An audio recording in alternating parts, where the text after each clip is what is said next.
puis des gens qui se cherchent. Donc ça crée non pas du conflit, ça crée de la tension. Et cette tension, il faut la résorber. Pour la résorber, il faut inventer. Et une façon d'inventer, c'est une invention au quotidien, qu'on ne voit pas beaucoup, mais qui est une invention individuelle. Et c'est pour ça que moi je crois assez peu aux grandes institutions, le CFCL, etc. Le CFCL, c'est la voix des ambassadeurs du Maroc, de l'Algérie, de la Turquie, etc. Le Conseil français du culte musulman. Ce à quoi je crois, c'est la pratique quotidienne des musulmans qui sont musulmans, comme on peut être catholiques, juifs ou protestants, qu'on ne voit pas, qu'on n'entend pas, et je pense que c'est une ambition de l'Institut de culture d'Islam de leur donner la parole.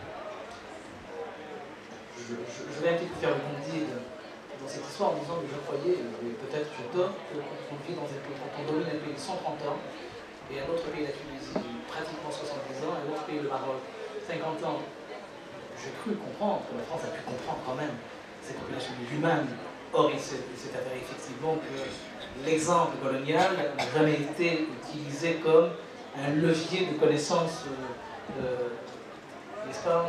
Oui, mais c'est un vrai problème quand même. Oui, parce que moi je crois qu'il faut commencer par, avec cette histoire de laïcité, de sortir de cette fiction française qui tend à... qui cristallise les oppositions. Chez ceux qui pensent qu'en France, on vit dans un régime de séparation stricte des églises et de l'État. C'est faux. On l'a dit ici, à l'Institut des cultures d'Islam, dans un débat où il y avait Jean Modéro, je me souviens.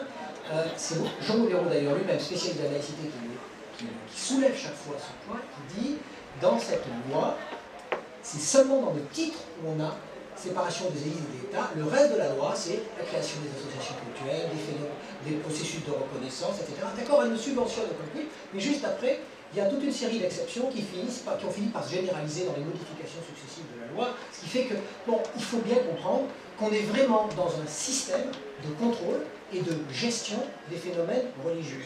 Et que, aujourd'hui, si on pointe l'islam et si on a à un moment donné dans la logique, dans l'imaginaire du choc des civilisations, on pourrait parler du choc républicain en disant que c'est incompatible avec la République, avec les démocraties, avec je ne sais quoi, en réalité on n'est pas face à un problème religieux, on est face à un problème social, mais qu'on ne peut pas nommer comme tel parce qu'il révèle le racisme, il révèle une forme d'islam. Il faut dire toute une série de choses qui sont dans l'inconscient et parfois un peu plus conscient que ça chez un certain nombre de Français. Comme ça ne peut pas se dire officiellement, ça se dit en termes d'incompatibilité de civilisation, incompatibilité avec les valeurs. Moi, ce que j'aime bien, avec cette notion de valeur très très floue, moi, ce que j'aime bien demander aux gens qui me disent « Mais vous comprenez, l'islam est incompatible avec nos valeurs. » Quelles sont-elles? Qu'est-ce que c'est une valeur? Et alors à ce moment-là, on ne sait plus trop. Je me dis « Non, on ne voit pas. Quelles sont ces valeurs en question? En quoi il y a une contradiction ?» Je crois que c'est quand même très important de distinguer le religieux du problème social. L'islam pose un problème social, mais pas en tant que religion, en tant que problème social d'une minorité spécifiquement. C'est-à-dire les musulmans qui sont socialement situés. Exactement. Et qui finalement, de par le statut qu'ils ont... Il y a une géographie sociale de l'islam en France. Quand on parle des cités, des caves, de ceci, de cela, on ne peut pas comprendre. Je prends l'exemple de ce qui s'est passé en Suisse. Pourquoi nous, il n'y a pas eu un rejet des minarets, entre guillemets, alors qu'ensuite il y a un rejet pour une raison simple, c'est parce qu'en France, d'un côté, ce dont on a le plus peur en France, c'est de l'islam qui vit caché, de l'islam qui noyote, de l'islam donc des caves, entre guillemets. Donc on veut qu'il y ait des, on parle même de mosquées cathédrales en France, on veut qu'il y ait des minarets qui se voient, on sait où ils sont. Parce que c'est la logique, c'est ça la logique de la laïcité. La logique de la laïcité, c'est une logique du contrôle et qui permet le contrôle de ce qui est visible. C'est pour ça aussi que ça posait problème le niqab. Parce que le niqab, à un moment, quand c'est visible et qu'on voit le visage, qu'on sait qui c'est merveilleux. Quand que ça devient invisible, c'est-à-dire qu'on ne peut plus reconnaître l'individu, ça devient louche. Donc on veut des mosquées qui soient extérieures et visibles, on veut un visage qui se voit, c'est la même logique. Il y a une spécificité du système français, c'est rendre visible le religieux pour pouvoir le prendre comme cible d'une gestion, d'un contrôle. Le CFCM, les organisations qui sont là, elles sont représentatives, elles sont représentées, et donc du coup on peut contrôler, on peut gérer, on peut organiser. Alors Patrick Hénier, vous avez entendu les spécificités, les particularités franco-françaises sur la rupture, la séparation, etc. Alors la Suisse, alors, toujours au-dessus de toute soupçon. Est-ce que évidemment, je ne dis pas plutôt par des religions, pas du tout, vous l'avez bien compris. Le modèle suisse, est-ce que la présence musulmane en Suisse, et vous avez un illustre intellectuel, c'est la Fribourg justement, ça s'appelle Tariq Ramadan, qui est suisse. Un compatriote. C'est quelqu'un quand même qui a une audience extraordinairement importante, pas seulement en Suisse, mais en Europe, c'est un fait, c'est un Suisse qui vient ici et un peu partout prêcher la bonne parole, participer au débat. Quels sont les rapports entre l'État suisse, la société suisse et ses musulmans? Bon, moi je crois. Alors, on revient donc sur la Suisse.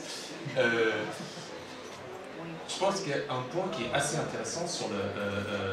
Si on fait l'analyse maintenant un peu à froid sur ce qui s'est passé à l'occasion du vote sur le minaret.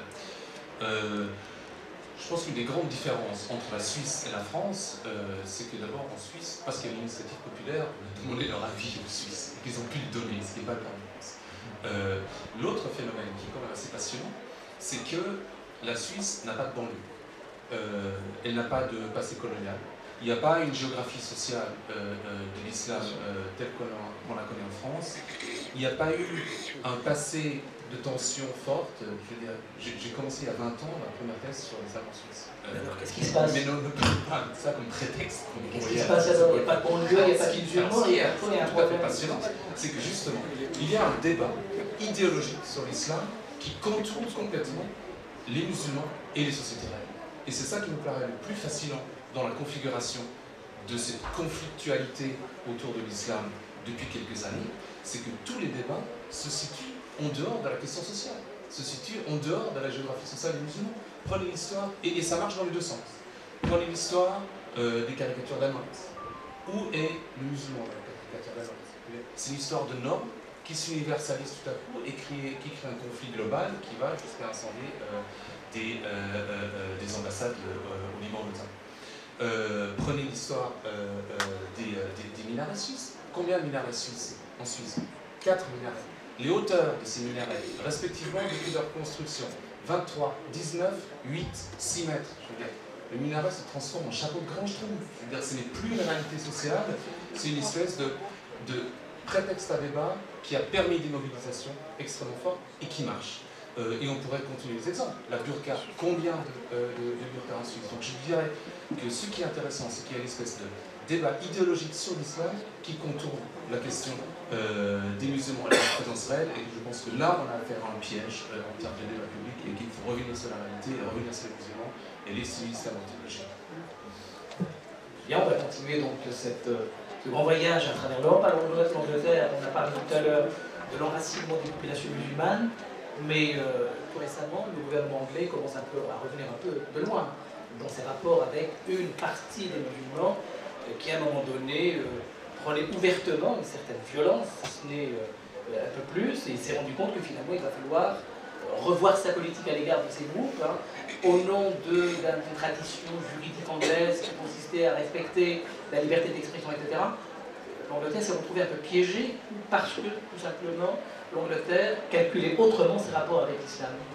Je crois que l'Angleterre, le Royaume-Uni, ne calculait pas finalement ses rapports avec l'islam.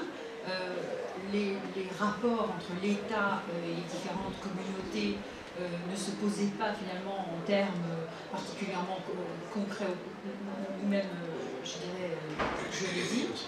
La situation était une situation qui s'appliquait autant aux communautés musulmanes qu'aux autres communautés religieuses, ethniques, différenciées selon les races, des cultes, etc., etc.